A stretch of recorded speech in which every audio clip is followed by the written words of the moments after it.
Champions ట్రోఫీలో Bharat Australia మధ్య కీలక పోరు మరికాసేపట్లో జరగనుంది. ఇవాళ ఇరు జట్ల మధ్య తొలి సెమీస్ జరగనుంది. ఇప్పటికే దుబాయ్లో హ్యాట్రిక్ విజయాలతో ఉన్న టీమిండియాను ఫేవరెట్ గా భావిస్తున్న ఐసీసీ టోర్నీలో ఎనలేని ఉత్సాహంతో ఆడే ఆసీస్ను తక్కువ అంచనా వేయలేం. జట్టులో స్టార్ ఆటగాళ్లు లేకపోవడంతో స్మిత్ సేన గ్రూపు దశ దాటడం కూడా కష్టమేనని విశ్లేషకులు భావించారు. కానీ అందరి అంచనాలను తలకిందులు చేస్తూ ఆసీస్ ఛాంపియన్ ఆట తీరును ప్రదర్శిస్తోంది. దీంతో ఇవాల్టి మ్యాచ్లో భారత బౌలింగ్కు ఆసీస్ బ్యాటింగ్కు మధ్య రసవత్తర పోరు జరగడం ఖాయమన్న అంచనాలు వినిపిస్తున్నాయి.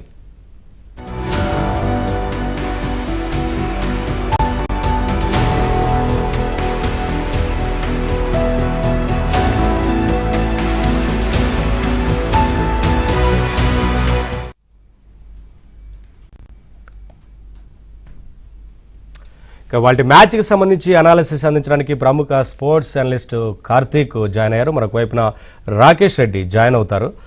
నమస్కారం కార్తీక్ గారు. నమస్తే అండి. ఏంటి కార్తీక్ గారు, ఇవాళ మ్యాచ్కి సంబంధించి అంటే ఒక హై వోల్టేజ్ మ్యాచ్ అని చెప్పొచ్చు. ఇండియా ఆసీస్ మ్యాచ్ అనగానే అందరూ ఆసక్తిగా ఎదురు చూస్తూ ఉంటారు. మరొక వైపున ఈ రెండు టీంలకు సంబంధించి మ్యాచ్ జరిగినప్పుడు కొంత ప్రెషర్ ఉంటుంది కదా టీమిండియాలో. ఏంటి, ఎలా జరుగుతుంది ఇవాళ మ్యాచ్ గురించి ఏం చెప్తారు? సో అంటే మనం చూసుకుంటే ఆస్ట్రేలియా ఇంకా ఇండియా ఆల్మోస్ట్ ఒక 1.5 year తర్వాత మళ్ళీ ఆడుతున్నారు. లైక్ ఒక వన్ డే మ్యాచ్ అనేది వన్ డే మ్యాచ్ ఆడుతున్నారు. అండ్ అది కూడా చాలా ఇంపార్టెంట్ మ్యాచ్ ఆడుతున్నారు టూ సైడ్స్ నుంచి. అండ్ ఆస్ట్రేలియాని ఒక పరంగా మనం చూసుకుంటే వాళ్ళకి బౌలింగ్ డిపార్ట్మెంట్ స్ట్రాంగ్ గా లేకపోవటము, స్పిన్ డిపార్ట్మెంట్ లో జాంపా మీద ఎక్కువ డిపెండ్ అవ్వటం అనేది మనం చూస్తూ ఉన్నాము. సో ఒక రకంగా ఆస్ట్రేలియా ఇండియాతో కంపేర్ చేస్తే కొంచెం కష్టపడే ఈ పొజిషన్ కి వచ్చారు అని చెప్పుకోవచ్చు మనం. వేరేజ్ ఇండియా కొంచెం కంఫర్టబుల్ గానే వచ్చింది. లైక్ కొంచెం లో స్కోరింగ్ మ్యాచెస్ అయినా లైక్ ఇండియా చాలా కంఫర్టబుల్ గా వచ్చింది కంపారిటివ్. బట్ వేరేజ్ ఆస్ట్రేలియాకి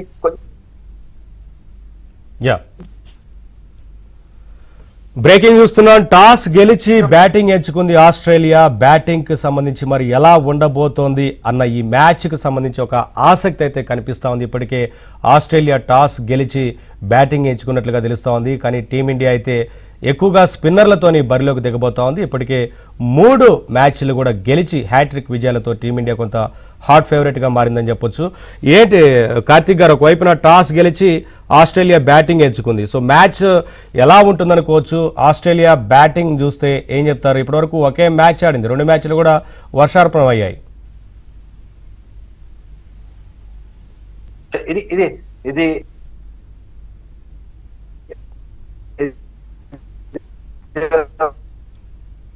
ఒక రకంగా రోహిత్ శర్మకి ఇదేదో తను 14th మ్యాచ్ పరంగా చూసుకుంటే